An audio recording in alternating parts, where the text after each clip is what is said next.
Selanjutnya perkenalkan, nama saya Dea Yinti Aprianti, mahasiswi dari Universitas PGRI Selampari, program studi PGSD semester 4. Di sini saya ingin mengerjakan tugas dari mata kuliah telaah kurikulum, yaitu interview guru di sekolah dasar. Ya, boleh ya Bu ya? Iya, boleh. Ya, sebelumnya nama Ibu siapa Bu? Iya, perkenalkan nama saya Tri Lesmini, guru kelas 3 di SD Negeri 2 Negeri Indah. Kelas 3 ya Bu ya, sebagai Ya. wali kelas berarti. Iya, Nah, ini langsung saja kita ke pertanyaannya Bu ya. boleh. Nah, yang pertama, sekolah ini menerapkan kurikulum 2013 atau kurikulum darurat Bu? Setahu saya sekolah ini sudah menerapkan kurikulum 13. Sejak kapan Bu sekolah ini menerapkan kurikulum 2013? Khusus di sekolah ini saya rasa sejak tahun 2018. Oke, 2018 ya. Nah, kemudian harapan sekolah ini dalam menerapkan kurikulum 2013 itu apa Bu?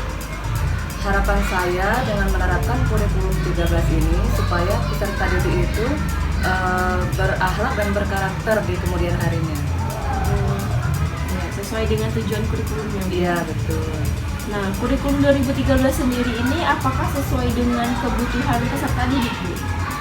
Saya rasa sudah sesuai dengan kebutuhan peserta didik karena kurikulum 2013 ini menuntut mereka untuk berpikir kritis dan bertindak kreatif di kelas.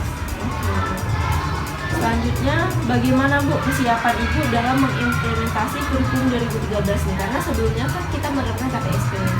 Ya.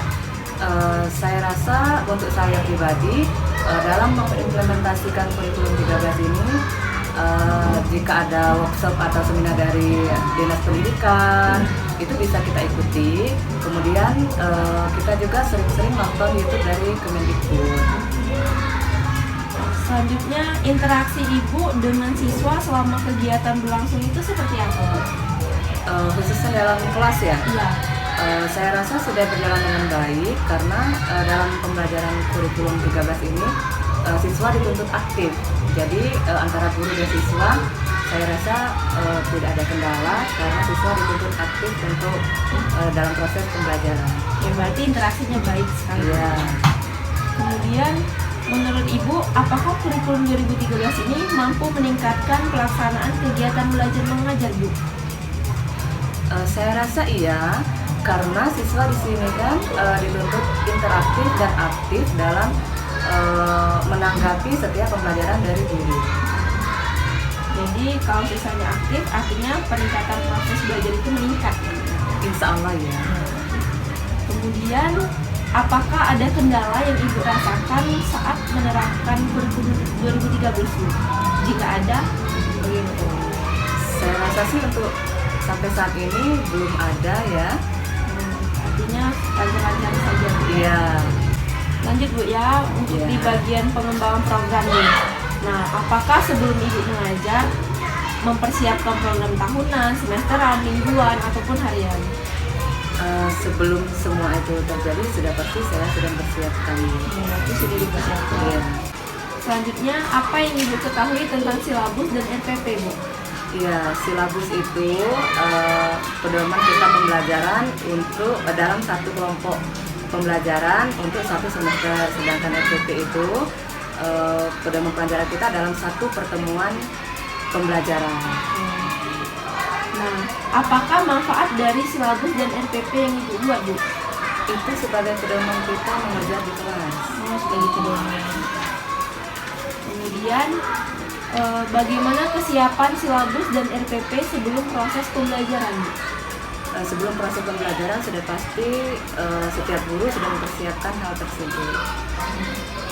Nah, untuk silabus dan RPP-nya sendiri, Ibu itu membuat atau mengutip, kemudian dikembangkan sendiri dengan kondisi sekolah, atau dibahas di dalam KKG atau gugus, kemudian di sekolah dan peserta disesuaikan dengan kondisi peserta didik. Tentu saya biasanya mengutip di internet, kemudian saya sesuaikan dengan kondisi di sekolah kami.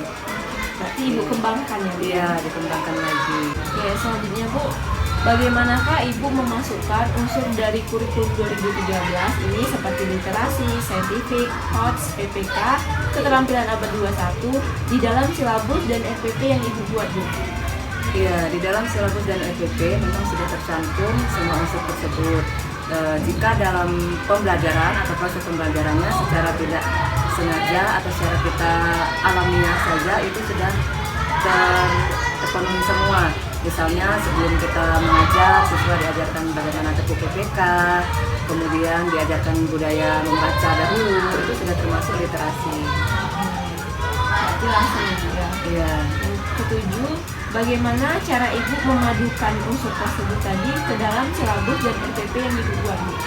Cara memadukannya saya rasa tidak begitu sulit dalam unsur ke-13 karena siswa di sana dituntut untuk berpikir kritis, secara tidak langsung nanti semuanya akan terpadukan.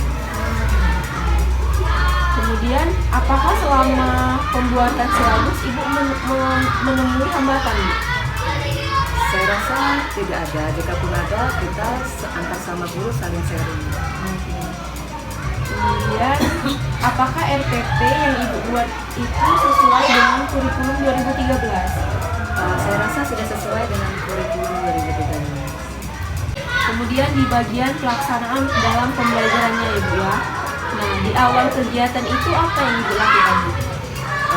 Biasanya sebelum kita memulai pembelajaran, kita harus mengecek kondisi siswa, kemudian siswa diajak berdoa dan sedikit membaca.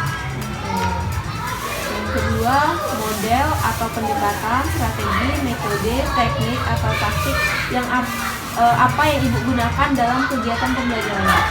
Biasanya itu bervariasi, yang jelas untuk semua tujuan supaya siswa bertindak kreatif dan aktif di kelas. Berarti berubah-ubah, Bu? Iya, bervariasi. Yang ketiga, apa saja buku pegangan yang Ibu gunakan dalam pembelajaran, Bu?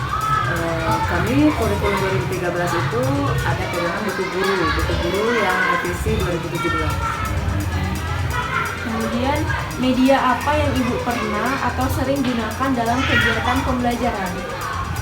Khususnya saya, di kelas saya itu saya kadang-kadang menggunakan media gambar, kadang diskusi kelompok, kadang menggunakan PowerPoint, Infocus, supaya siswa tertarik belajar. Kemudian, aktivitas apa yang Ibu lakukan di dalam kegiatan akhir pembelajaran? Di akhir pembelajaran biasanya kita mengingat kembali kepada siswa apakah dia sudah benar-benar bisa menangkap pembelajaran pada hari itu atau belum. Biasanya ada tanya jawab begitulah. Kemudian yang terakhir di bagian evaluasi hasil belajar, Bu. Nah, model penilaian apa yang sering Ibu gunakan dalam pembelajaran? Apa, Ma? Model penilaian, apakah memberi tugas, apakah memberi remedi? Iya, biasanya kalau penilaian itu dengan memberi tugas pada anak didik, kemudian memberikan pekerjaan rumah, dan remedi bagi anak-anak yang kurang mencapai KKM. Kemudian, apakah Ibu menemui hambatan di dalam penilaian itu, Bu? Saya rasa tidak ada. Nah, kapan saja Ibu melakukan penilaian, Bu? Setiap akhir subtema dan tema, kemudian akhir semester. Kemudian, nah kita ini kan, Bu, udah ada desas-desus untuk kurikulum baru nih, yaitu kurikulum Merdeka 2002 atau yang sering disebut dengan kurikulum paradigma baru. Nah, apakah yang Ibu ketahui tentang kurikulum tersebut, Bu? Saya belum mengetahui begitu banyak, tapi setidaknya saya sudah menonton di YouTube Kemendikbud tentang kurikulum terbaru tersebut. Itu bagaimana, Bu? Saya rasa kurikulumnya materinya lebih sedikit dibandingkan dengan kurikulum 2013.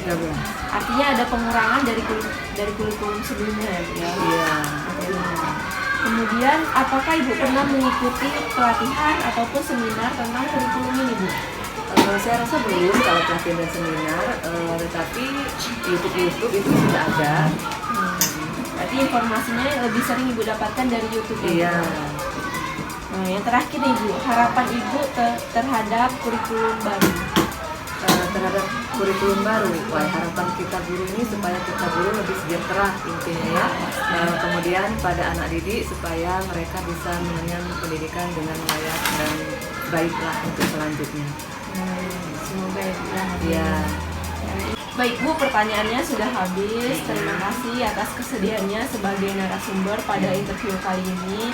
Semoga apa yang kita bicarakan kali ini benar-benar terjadi dan semoga pendidikan di Indonesia lebih baik lagi. Iya. Ya, ya, terima kasih Bu.